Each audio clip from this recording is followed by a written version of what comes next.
Tim Wahyuni MAG, the distinguished international speakers, Dr. Nur Laila SPSI MPSI, Professor Mostari Hind Amel PhD, and Georgeli Putkan. And of course, the all participants joining today's event.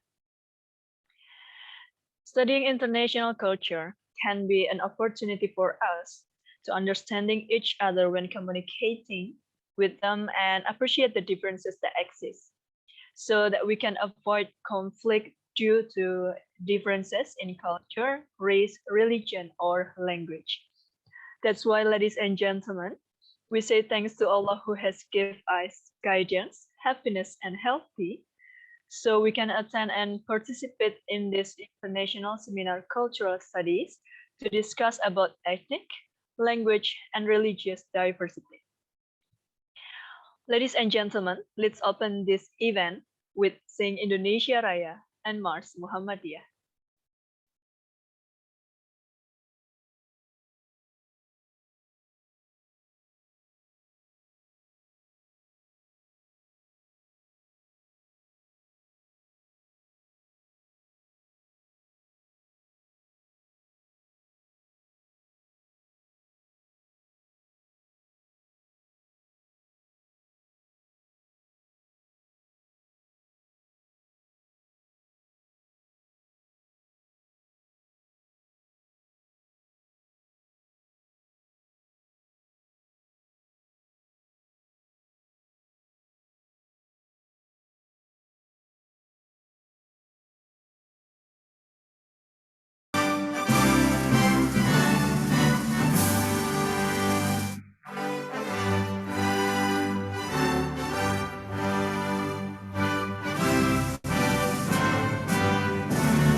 The next part is speech delivered by the Dean Faculty of Psychology and Education, Universitas Muhammadiyah, Sidoarjo, the Honorable Dr. Ahtim Wahyuni MAG, please.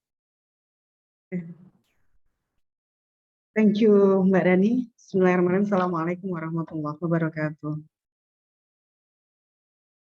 Alhamdulillah wa syukur ala ni'matillah la haula wala quwwata illa billah. Venerable our speakers, we have 3 speakers today. Ibu, sorry, wait a minute. Ibu Nurlaila Widyarini, and then Professor Mustarihin Amel, and then Jerry Jaldi Tugdan. Thank you so much for your time, for sharing knowledge with our students, and of course for all participants. In the name of Allah, the beneficent merciful, salat and salam may always be given to our Prophet Muhammad SAW, who has guided us from the darkness to the lightness. In this occasion, of course, it is a great time for us to study about what is cultural studies from many countries. So international seminar is very important for us because today we talk about ethnic, language, and religious diversity from many countries. Of course, we know that God created everything in the world is diversity. So we have to appreciate that, and diversity is a gift from God that must be managed, not become a threat that creates a conflict. So we have to understand with others, with their language, with their habit or culture, and everything about their daily activity. So with this seminar, we learn about all of them. And we hope that we can join this seminar till the end of the seminar. And we hope that seminar will be run well, and you all can enjoy it with all the speakers. Thank you so much, Ibu Nurlaila, and then Prof. Mustarihin from Algeria, then Cecily from Hungary, and for opening this seminar. Let's say basmalah together. Bismillahirrahmanirrahim. We hope that this seminar will be run well till the end of the seminar. Thank you. Nasrun Allahatun Qarib. Assalamualaikum warahmatullahi wabarakatuh. Waalaikumsalam warahmatullahi wabarakatuh. Thank you, Dr. Ahtim Wahyuni MAG, for your speech in this event today. So, well, ladies and gentlemen, we will enter the main event today, that is material session. And I will invite our first speakers, Dr. Nurlaila SPSI MSI. Hello, Dr. Nurlaila. Halo, Assalamualaikum. Waalaikumsalam warahmatullahi wabarakatuh. So, where are you now? Yes, I'm at Jember right now. Okay. Alhamdulillah. So, how are you? Great, Alhamdulillah. Alhamdulillah. Let me read your curriculum vitae first. Okay. In bahasa Indonesia.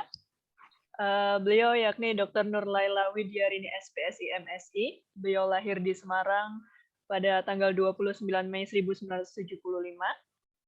Dan jabatan fungsional beliau sebagai lektor. Dan daftar riwayat pendidikan beliau yakni pada tahun 1993 sampai 98 di Fakultas Psikologi Universitas Airlangga Surabaya. Kemudian Magister Sains Psikologi Universitas Gadjah Mada Yogyakarta, dan di tahun 2015 sampai 2020 sebagai program Doktor Ilmu Psikologi Universitas Gadjah Mada Yogyakarta. So that's all about her curriculum vitae. Okay, you can read in here, guys. Okay, for Dr. Nurlaila, please, time is yours. Thank you very much. Assalamualaikum warahmatullahi wabarakatuh. The Honorable Ibu Dr. Ahtim Wahyuni MAG, Dean of Faculty of Psychology and Education, Universitas Muhammadiyah Sidoarjo, Also Ibu Widya Stuti, MPC Psikolog, as Ketua Program Studi S1 Psikologi, for the opportunity given to me to share in this very interesting topic. Also distinguished speakers, Prof. Mustarihin Amel, PhD, and also Chersly Bogdan dari University of Pax. Welcome to Indonesia. And this is very interesting topics in international seminar, cultural studies, ethnic, language, and religious diversity. Okay, let me share my PowerPoint.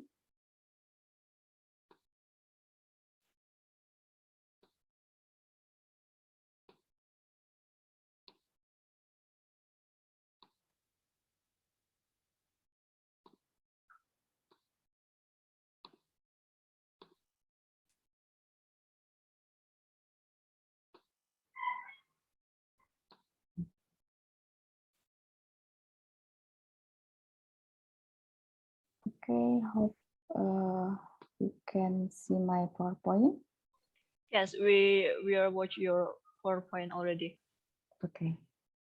Yeah.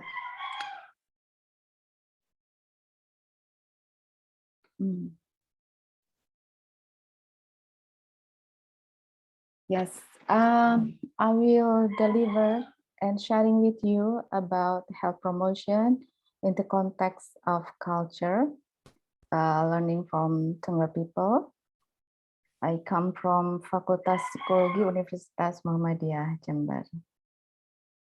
So when we talk about health promotion in terms of adolescent reproductive health, we will talk about global issues and also Indonesian and local issues or community issues. We try to make map about what is adolescent reproductive health issues in global context. And we find that there are three phases. The first of all is in 1960 until 1980. There is a population control era. And the second one is consolidating the fulfillment of reproductive right and expanding the promotion of reproductive health. And the third is declaration stage of MDGs and SDGs until right now. And adolescent reproductive health we found it in good health and well-being and gender equality goals. And what happened in Indonesia in 1960 until 1980, we found that in Indonesia also the family planning program as an effort to control the population. And in 1990 until 2000, reproductive health counseling at the Puskesmas and school engagement, also partnership between sectors become the main program. And then in 2000, we have youth-friendly program involvement of youth as an agent. And until right now, we also focus on implementation of the MDGs and SDGs. And what happened in Tengger people, Tengger ethnic. Tengger is one of ethnic in Indonesia, and we know that Indonesia has more than 300 ethnic. Yeah, so many. And in Tengger people, we found the interesting as a potential for adolescent reproductive health. The first of all, so many programs they have in adolescent reproductive health, but unfortunately, they are unintegrated from one to the other program.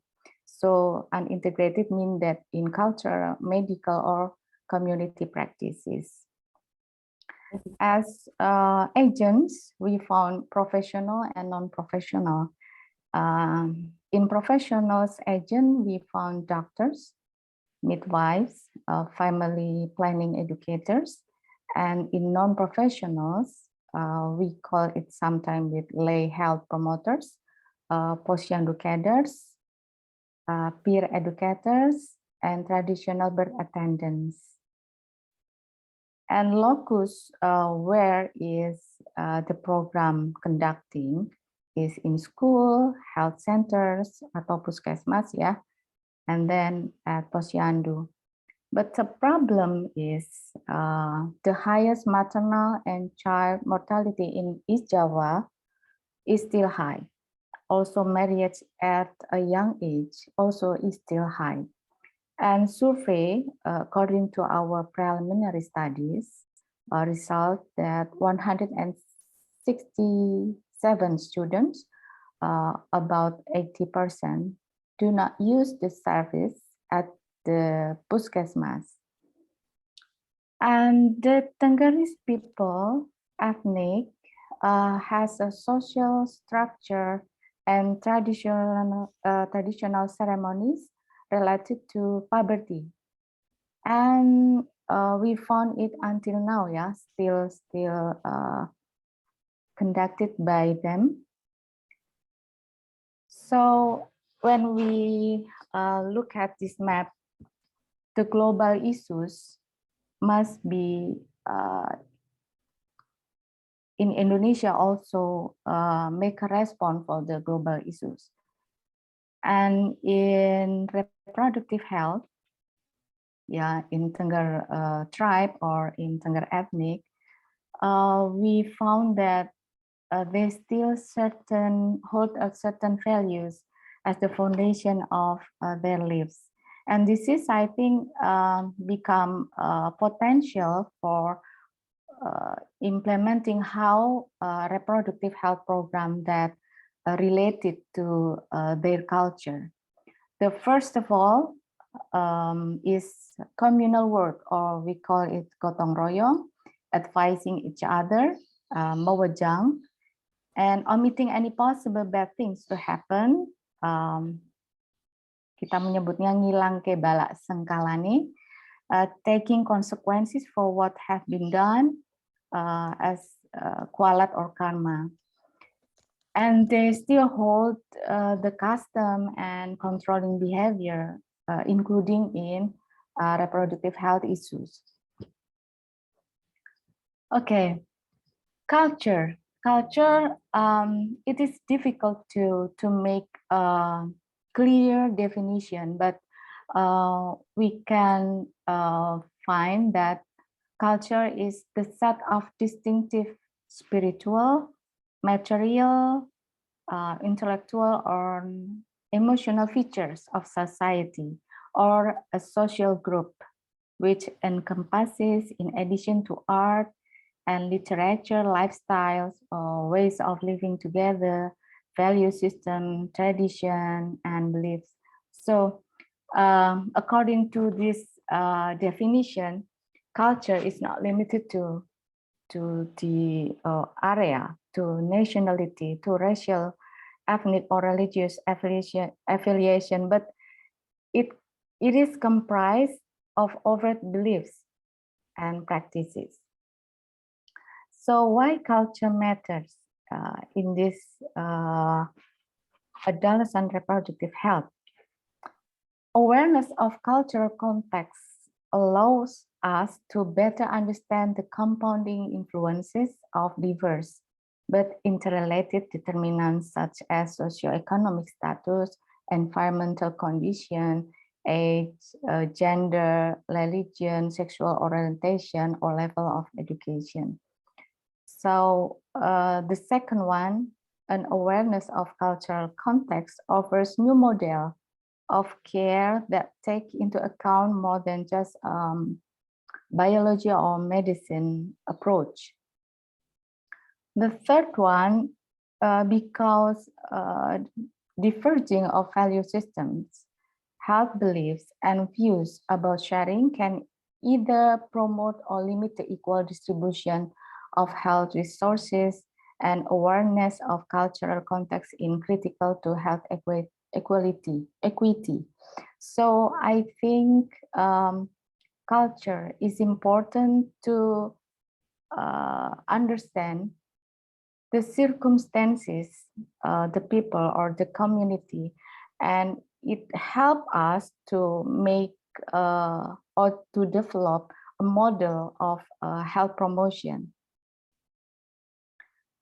So what is the problems in adolescent reproductive health promotion? The problems we could found according to preliminary research or literature, the limited utilization of theoretical foundation and the ability to recognize the socio-cultural context of local communities in reproductive health promotion. And several constraints and issues sometimes, we found it common in reproductive health is sustainability issues, adolescent empowerment, because so many programs only make adolescent as an object of the program, and unpredictable behavior changes. This is the challenge for the adolescent reproductive program. In contrast, a systematic review study showed that intervention developed based on theory resulted a stronger effect. So there are two dichotomies between developed by or based on theory, and also we have to recognize the sociocultural context of the local community. This is very dynamic and very important to discuss.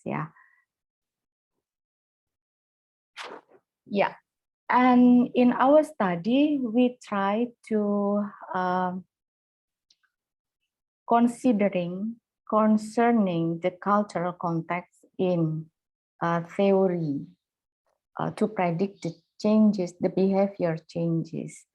We use the theory of planned behavior.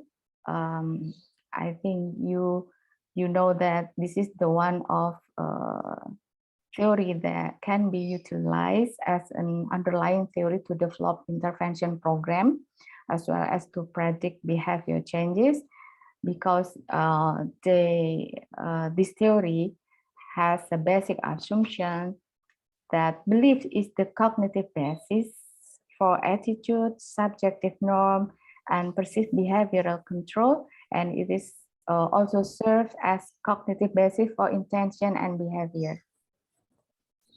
So we try to make theoretical framework. We try to make a study, preliminary study, I think, we try to concern with background factors, is values and age, because in Tengger, the two agents very contribute in adolescent reproductive health. Even they are lay health promoters, posyandu cadres, and also peer educators.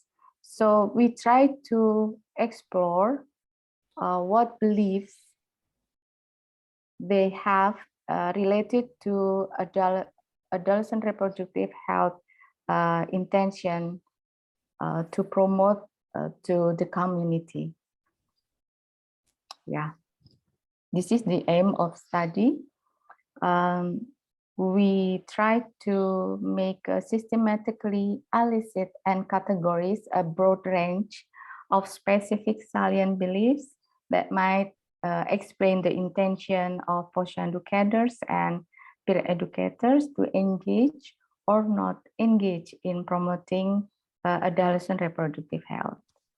So in phase 1, we try to elicit salient beliefs, the very strong belief that they have, cognitively. Participants were 20 educators, females, age 34 years old, and 21 peer educators, mean age 14 years old. And method, we ask participants to identify the set of accessible behavioral. So eliciting salient beliefs is try to identify the set of accessible behavioral, like advantages and disadvantages when they promote adolescent reproductive health, reference of who have significant roles for promoters or for post-educators and peer educators, and control beliefs is a personal or situational factor that related to promoting adolescent reproductive health. Also, we conducting focus group discussion for detailed participants' viewpoints related to beliefs in adolescent reproductive health promotion. And the second phase is identification of belief strengths. Still remain with the participant in phase 1. We deliver 2 questionnaires based on salient belief that I have collected before. The first questionnaire is to measure the strength of behavior, normative and control beliefs. And the second questionnaire to measure outcome, evaluation, and how they comply to norms and power. And this is the result. We make 2 categories for peer educators and post-educators, and we can see in this table that there were same result in obtaining after conducting adolescent reproductive health promotional activities. The first is increased knowledge of adolescent reproductive health, increased skills in delivering adolescent reproductive health materials, and increased self-confidence. And who is determining them in promoting adolescent reproductive health? So we captured this, and this is a different reference.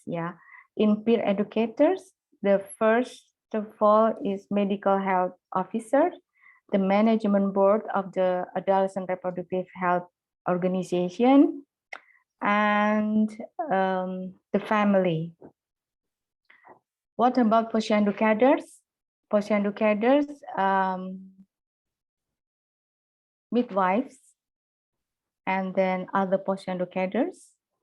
And the third is an existing institution in the village, like community welfare, orchestra, ya kita sebut kesra di sini. Kemudian program supervision institution, mereka sebutnya LPP gitu di desa, in the village. So relative there are a variation in who is determine them in promoting adolescent reproductive health.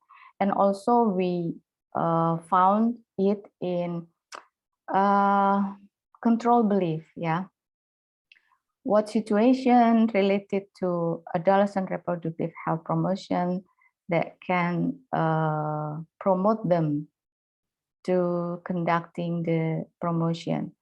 In peer educators, we found that availability of media to deliver adolescent reproductive health materials is the highest thing yeah, for peer educators. And the second one is care and concern from fellow teammates. This is an interesting one in the Adolescent Reproductive Health Organization. And in post-educators, we found that activity program of adolescent health service and then availability of the funding for promotional activities and also fixed activity schedule. So according the result of the in the PAS 1 and PAS 2, the both groups, I think, share similarities in the most dominant behavioral and normative beliefs, but not in control beliefs. Yeah, this variation is an inevitable logical consequences that cannot be overlooked when trying to understand community-based health promotion. And the similarities and differences of the beliefs become a critical basis. This is the important thing when we try to develop a shared program. And a practical implication of this finding is getting health promoters to engage in adolescent reproductive health promotion would require the targeting of their salient beliefs. So the salient beliefs is the entry point, the entry start to translate it in a program that make them can do their contribution in adolescent reproductive health and influencing their beliefs to be favorable to adolescent reproductive health promotion, enhancing the positive perception of their reference and motivating them to comply with their reference. I think this is also a practical implication when we continue it to make realistic program, yeah, in adolescent reproductive health based on their characteristic on in socio-culture of younger people. Thank you very much for the time. I give it to Mbak Moderator. Okay, thank you for your present, Dr. Nerla. That's so interesting present, of course. Well, Dr. Nerla, can you follow this event until the last session? Because we will have Q&A session in the last event. Yes, sure. Okay.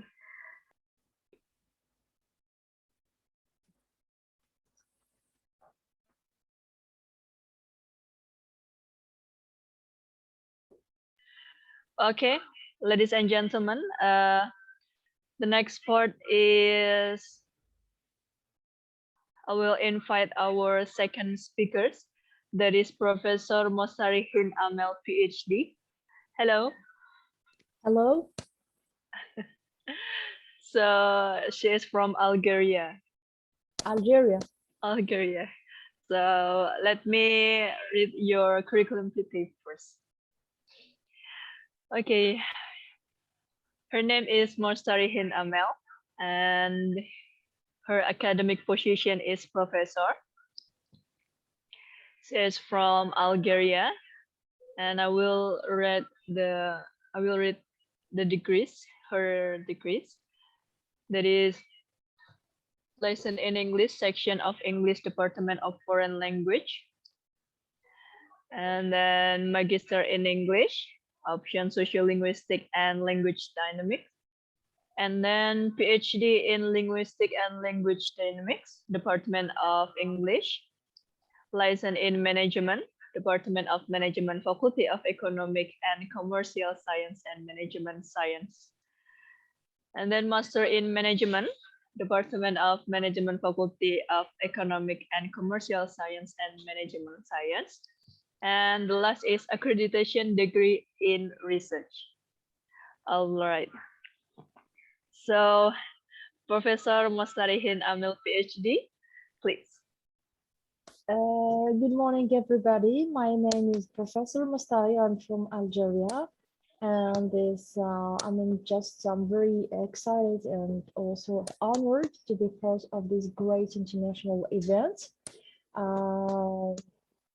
Dr. Achtim proposed to me a topic on language, culture, and religious diversity, and I was very excited because it's part of my research areas. So I have proposed a communication about, firstly, that reflects the religious, cultural, and also linguistic diversity in Algeria, and at the same time how this will affect our EFL learners in the fact that they have two cultures, their native culture and also the culture of the target language, which is English, and how do we do in order to implement this system of accepting one's culture and also learning the guest or the target or the host culture. So I hope that this time I will be able to share my PowerPoint. So just give me a couple of seconds to share it, please. Okay, so I hope it's here. Yes.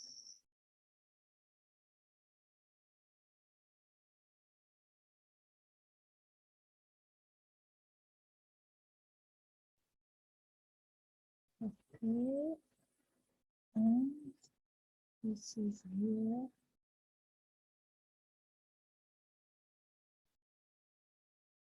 Okay.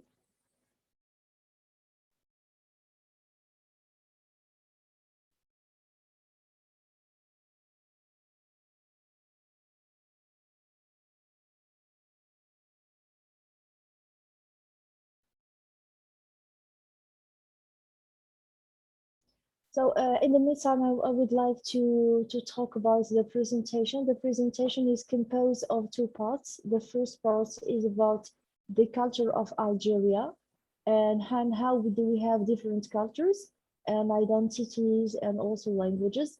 And the second part will be devoted to the learners of English as a foreign language in Algeria and how do they accommodate between their own culture and the cursor of the target language.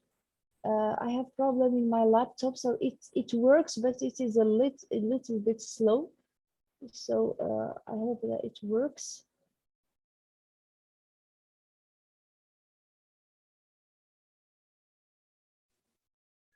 So you can show your present.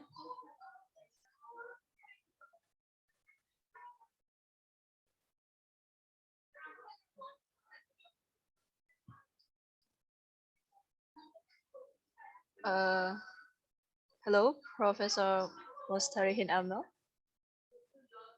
You there?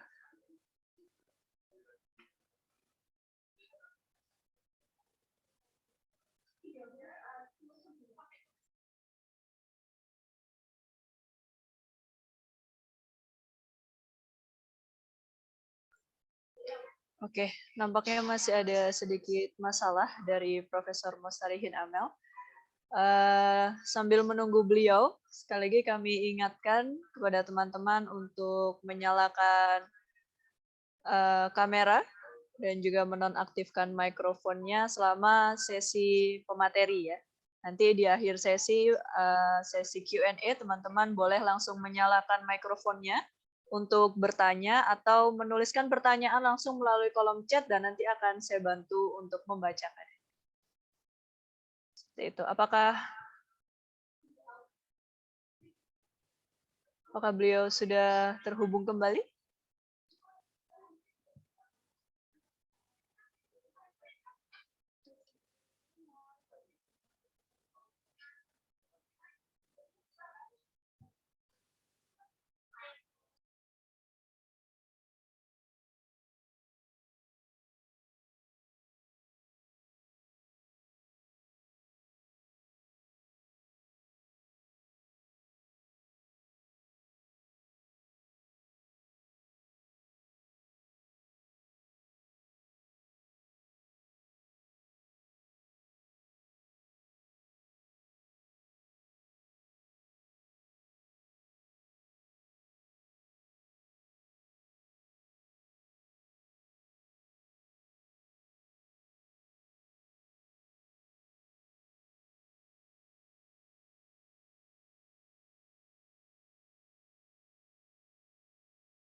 I think that I will send you now the PowerPoint and you are going to pass it to me because it cannot be displayed now.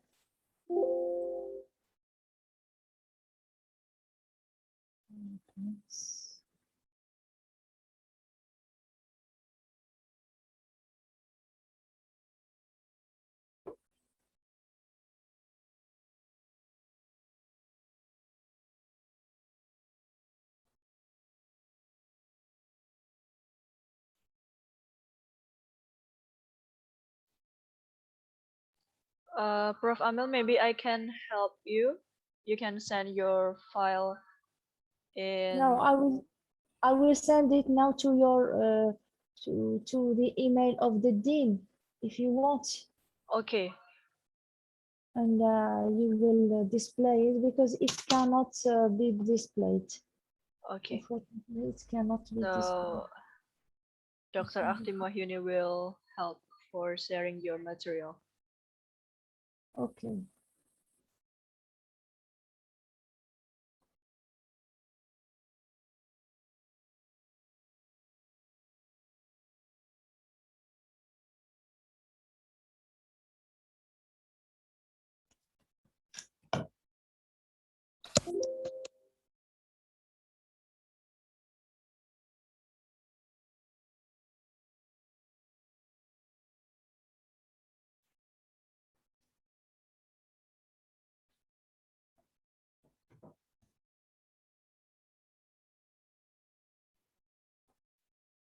Can you share your PPT him? Yes, I will send it to you now. Yes, I will Okay, send it to thank your you. email. Yes. Just in one second, I will send it now. I am Okay. trying to send it now. Yeah. Okay. It's okay, Prof. Amel. Okay, I'm sorry for this inconvenience. It It's was okay. out We of my will wait you. control. Thank you very much. I really appreciate. Yes. Anyway, what time now in Algeria? Time is 8:50 a.m. So it is 8 of the morning, and well, Dr. Akhtim asked me to send it, but I say no. It will certainly work this time, but it did not work actually. Okay.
For 132 years, and that our life is full of one's cultures and also the other cultures, like the culture of the French colonizer. Yes. Here also, this is another picture. Okay. And then we are going to see next the idea of identity. So firstly, we are going to see what is culture. So culture involves the implicit norms of and conventions of the society its methods of going about doing things, its historically transmitted but also adaptive and creative ethos, symbols, and its organization of experience. So to understand how a community uses language, the community, the dynamic system, or its beliefs, values, and dreams. So when we speak about culture, it's not necessarily a specific culture, but it is related, it's not related to a language, but it is also related to, for example, football, beliefs, traditions, customs, disciplines, etc.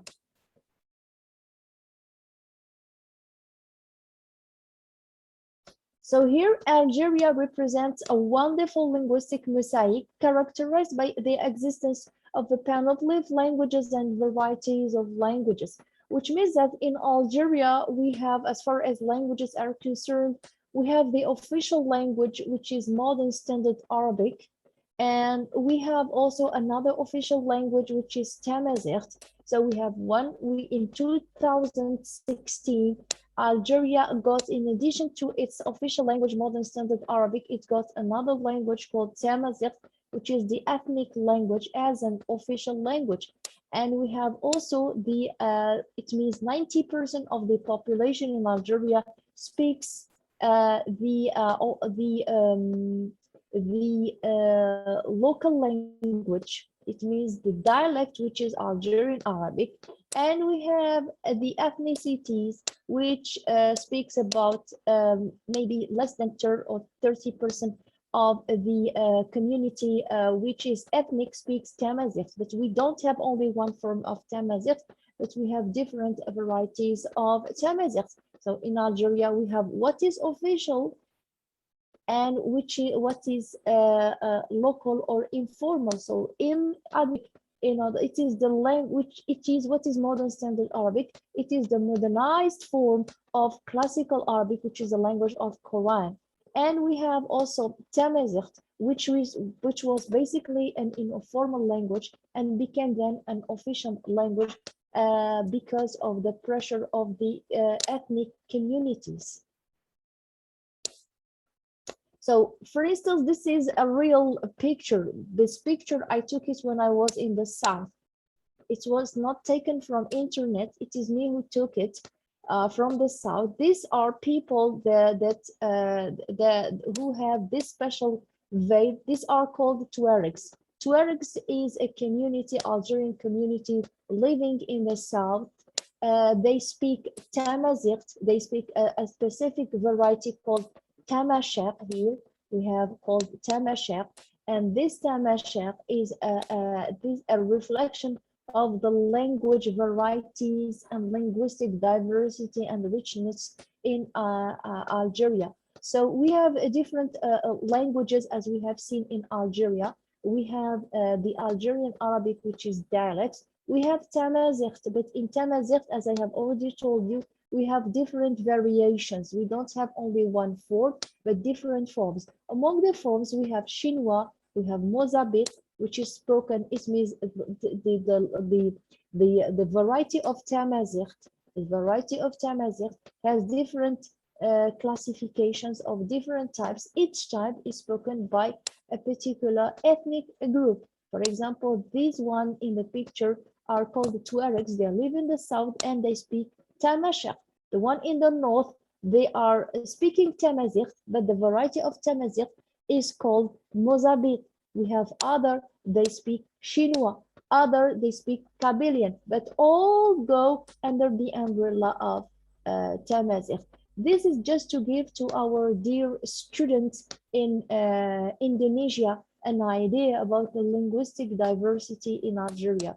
We have different languages. Okay. Religion in Algeria. What is religion first? Religion is a collection of behavior that is only unified in our Western conception of it. It need not have a natural unity. There is no reason to assume any good reason not to assume that all religious behaviors evolved together at a time in response to a single shift in the environment. So What are the different religions in Algeria? Let's see.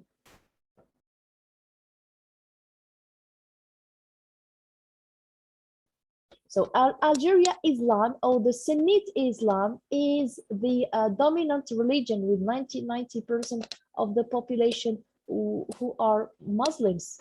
We have other deviations of Islam. It means other approaches, but it's very minor. It means, I mean, we are lucky, I guess. We don't have the religious clashes that exist, for instance, in India or in Pakistan. We don't have this. So because the majority of people are Muslims with Sunnite Islam, but we don't have religious clashes. We have other religions like Christians, but the number is very low. It's about 25,000 Christians, including Roman Catholics and Protestants. Well, in Algeria, unfortunately, we don't have the religious tolerance. It means that you are Algerian, so you are supposed to be Muslim. If you're not Muslim, it will maybe create for you a great big problem. We accept foreigners if you are coming from other countries. If you are from France, from, I don't know, United States, and you are Christian, it's okay, no problem. But as far as you are Algerian, if you declare that you are not Muslim, it will create a big problem. So even there are many Algerians who are atheists. It means they believe in nothing, or who are Christians, but they hide their religious orientations because of the social and even the institutional pressures. So we have also Jewish people. Yes, you can pass, please. We have also Jewish people, but also the number is very low. Okay. Can you pass, please, the PowerPoint? Yes, thank you. So we have also Jewish community, but the size of Jewish community diminished significantly, and the synagogues have been abandoned. So we have maybe 100 people, only 100 people, because also we don't have the religious tolerance in Algeria. We do not accept that you are not Muslim. When you are Algerian, if you are French or from the other nationality, there is no problem. Okay, so this is due to many reasons, among them the Islamizations of the country, the Arabization of the country. So as if they wanted to make from Algeria one face, one identity, one color, one unity. Though the existence of many languages and varieties is a source, or should be a source of richness and diversity, and not clash. Yes. So what does it mean, intercultural approach? So the intercultural approach includes the ability to understand the language and behavior of the target community and extend to its member of home community and vice versa. In other words, an intercultural approach trains learners to be diplomats, able to view different cultures from a perspective of informed understanding. So the intercultural element of EFL learning requires teachers and learners to pay attention to and respect the home culture and the home language. So here I have provided you with a very brief idea about the sociolinguistic situation in Algeria, and I wanted to combine it with the EFL context, or the context of the Algerian student who is learning English as a foreign language in the Algerian university, and more exactly in EFL classroom.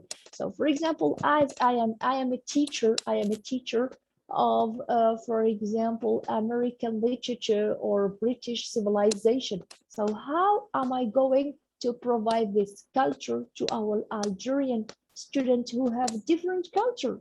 For example, we have different situations of, for example, learning new culture of people who drink alcohol is prohibited in Algeria, for example. How do you combine between the guest culture and our culture? Is it clash? Is it shock? How are we going to perceive or to make a kind of combination, an intelligent combination between both culture?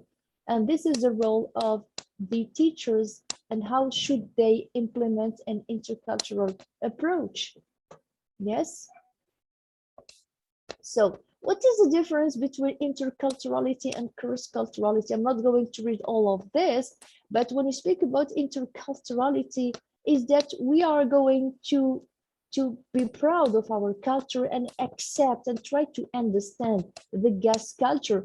But when we speak about cross-culturality, this is dangerous. When we speak about cross-culturality, here we are going to compare between our culture and the other's culture, which is not good. For example, say, oh, we are Muslims, oh, the Europeans are Christians, or Islam is better than Christianity. Oh, we eat this, they eat this, so we eat better than them. So this is very dangerous. Here we should not compare, but we should understand, we should perceive the other cultures in a positive way, and try to cope and try to cooperate with the others. And try to cope and also to understand and also to accept. Okay, so what are the main goals of the intercultural approaches? We have first to equip the learner with ways of analyzing and interpreting culture, to also with the way how to use methodology and exploring cultural differences, to appreciate the similarity and differences between the learners and the own and the cultures of the community, and to use this knowledge to develop a more objective view of their own customs and ways of thinking. It means we have to appreciate the guest and the host culture and not say, well, it's good, it's bad, etc.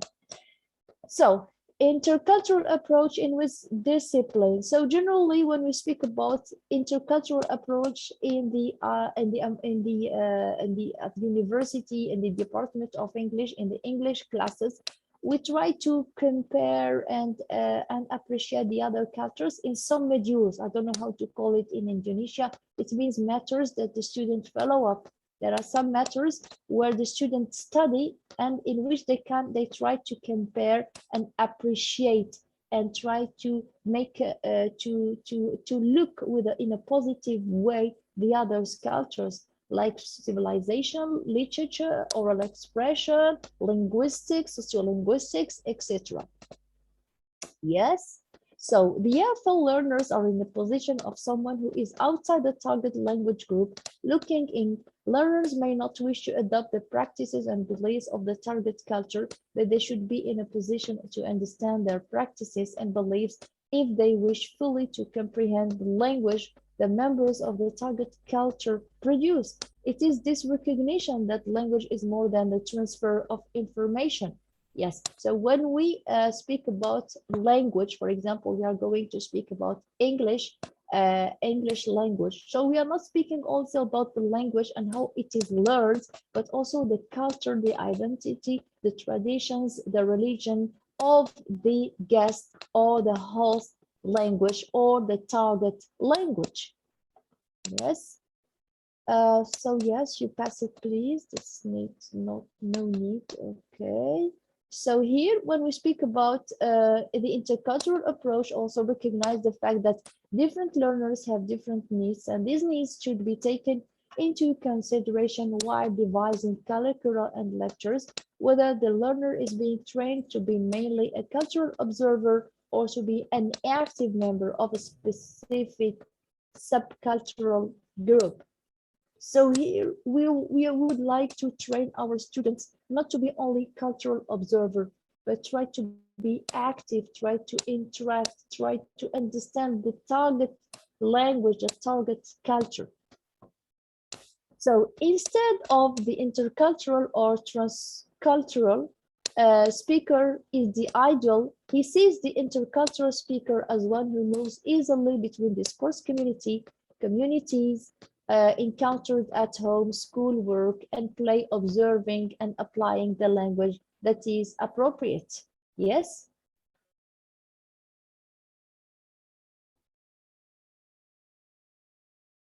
So, for example, when we speak, yes, you pass it this one, please. You pass this slide.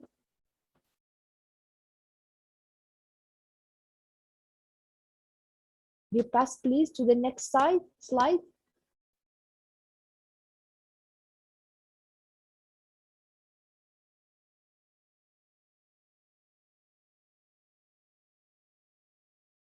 Yes, so intercultural approach does not seek to replace or undermine the advances made by other approaches, notably task-based learning or learning-centered curricula or CLT. It seeks to build on these advances and to channel them towards useful and realistic goals.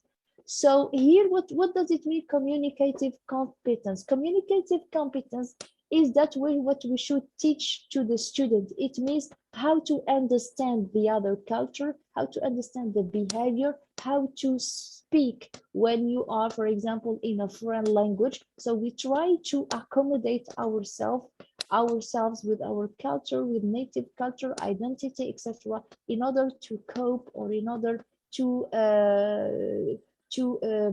cooperate and to be active member of the target community. So the ultimate goal of an intercultural approach to language education is not so much native speaker competence, but rather an intercultural communicative competence. What does it mean is that when we teach the other language, culture, and identity, I don't want, when I teach English, I don't want to show like I am a native speaker. I'm not native speaker. I don't want to show that I am a Native American with my American culture. No, I should hold my own culture as an Algerian Muslim teacher and also the culture of the target language that should be understood, appreciated, but positively, and also taken into consideration while teaching communicative competence to the students in order to manage this great knowledge of two cultures, the native culture and the target culture. Yes, please.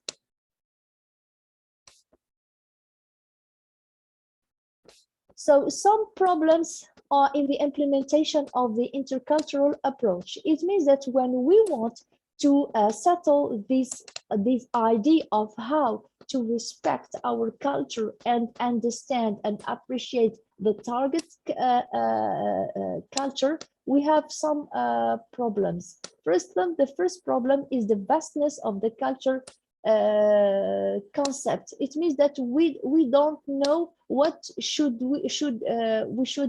teach to our students when it comes to culture. Is it language only, or is it history, or is it lifestyle, and how to make students appreciate the concept of the target culture. Number 2 is the goal determination. It means and especially accessible information. What does it mean, accessible information? It means that I am a teacher of English at the university, but if I want to transmit to my students the target culture, it means the British culture, we are not updated.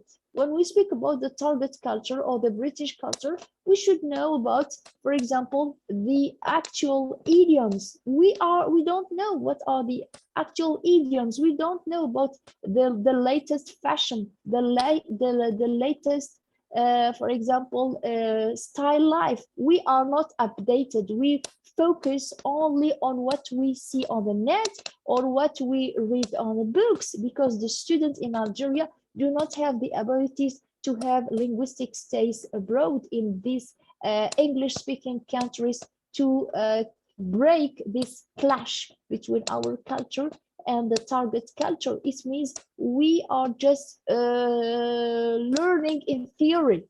We are just learning in theory. We don't know really how is real life and how is the real culture or the American culture or the British culture. So here we don't have updated information and knowledge. So also we have questions of syllabus design and also question of teaching procedures that I have already spoken about. Now, how to make students appreciate the intercultural approach in the classroom. So we are going just to speak about this very quickly. Just please carry on. Yes, you pass it, please. So here we are going just to speak about different tasks. Sometimes we have in the classroom some tasks that makes the students appreciate the target cultures. It can be exercises where the goal is to speak about the combination of intercultural and linguistic development. What does it mean? Yes, you pass, please. It means that we have some exercises that I'm going to pass them very briefly.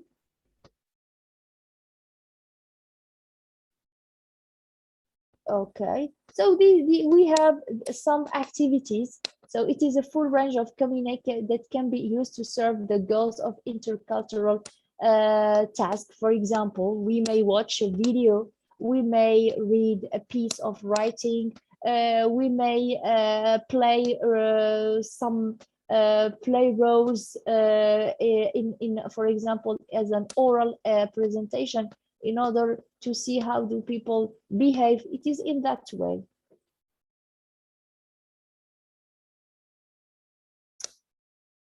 So we have first, after the main stages of the intercultural approach. Yes, you pass it, please. So stage one, the focus of the session is the student's own culture. So for example, when we want to speak about intercultural activities in the classroom, first the teacher should describe to the student what is their culture, what is their identity, what are their languages, and they should be proud of. This is stage one. We go now to stage two. In stage two, the aim of stage is to widen learners' perspective by getting them to know the culture of the English-speaking countries. So stage one, we speak about our own culture, identity, languages, religions, customs, behaviors. Number two, we speak about we try to discover the target language. It means the English-speaking countries' language, culture, identity, views, religion, etc. We can speak about basically the US and the UK cultures. And the third stage, yes, you pass to the third stage. You pass to the third stage, yes, carry on, please. Yes, thank you, you go, carry on. In stage three is the students expand their cultural knowledge by learning about all the cultures, and this stage is the longest and most difficult one. Having studied the native and the target language cultures, students should already know how to look and recognize different cultural aspects of our societies. So stage one, you know your own culture identity. Stage two, you know the cultural identity and the behaviors of the English-speaking countries. It can be through literature, basically through literature, civilization. In stage three, the teacher should teach the students how to appreciate, how to love the and not to imitate, because we have many Algerian students. What they do is that they imitate the target culture, the target identity, the target. And we have in Algeria, in our department of English, this big problem.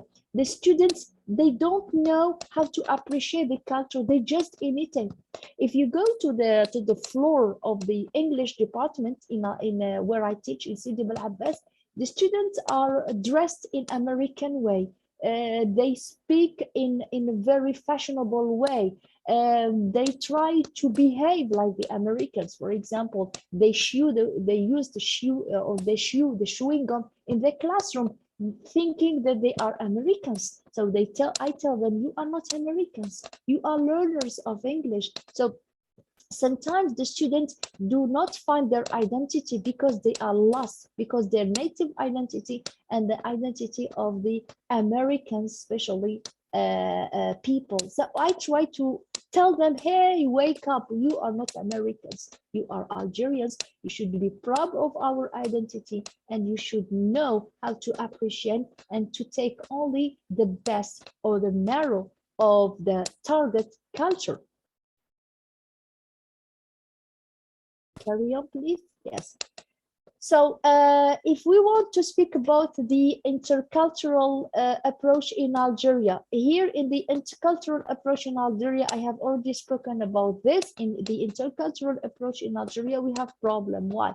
Because we as teachers, we want to implement or to teach about the target culture, the culture of the Americans or the British, but we don't have enough materials. Our materials are very outdated because we cannot build up a nation and speak about their culture just while speaking about all texts, all American texts, all recordings, all films, and even the media, the internet and YouTube and Facebook, etc. They are just social media, but reality is something else.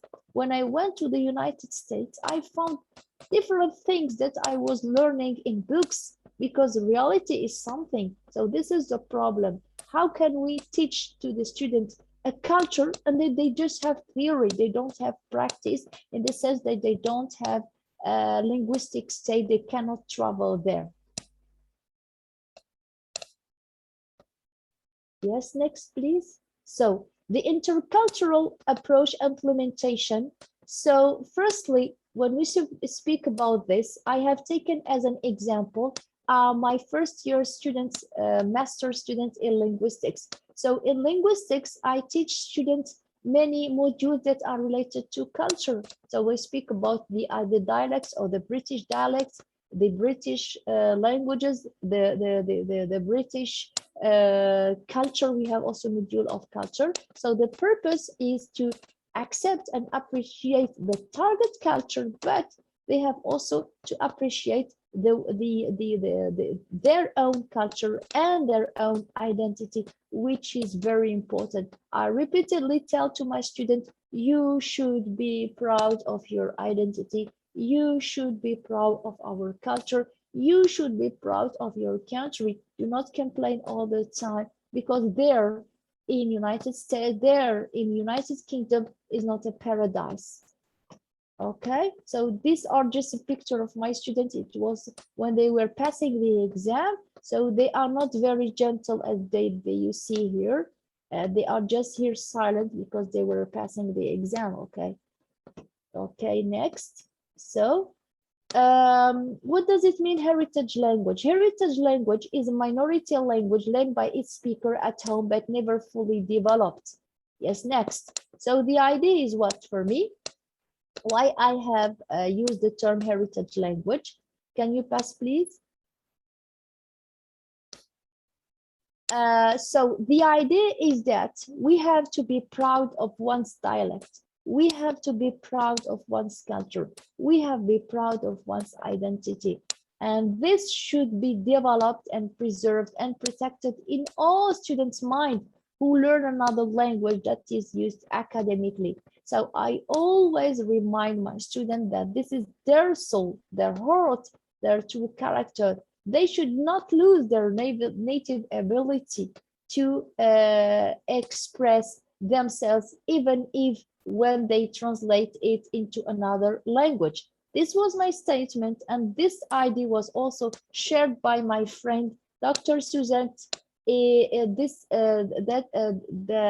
told me also, or who shared with me this in June 21st in 2021. She found the same idea when she was teaching Americans, but Native Americans. It means red-skinned Americans who were learning English. So she always reminds them to be proud of their identity. So all in all, what I wanted to say is that language is very important. We should be proud of our culture. Algeria is a great country linguistically in matter of culture, religion. We have gigantic number of cultures and languages and identity. We should be proud of this socio-linguistic and cultural and religious heritage. And even if we learn many languages and including their cultures, we as teachers, we should transmit to our students the love of one's identity and also the appreciation of the other identity. So at the end, I tell you, thank you very much. And once again, my apologies for this technical problem. Thank you very much, all the staff, all this great staff who helped me fix my problem. And once again, thank you, dear audience and dear participants in this great international event. Thank you very much. All right. Thank you, Prof. Hin, for your material. I really appreciate when you say that you always remind your student about culture identity, and it remind us too as Indonesian that we have to love our culture identity as Indonesian, of course. All right. Thank you so much, Prof. Hin Amel. So can you follow this event for until the last session to Yes.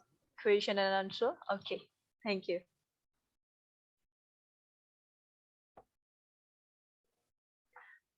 Well, ladies and gentlemen, this is the next part, and of course, the last present, the last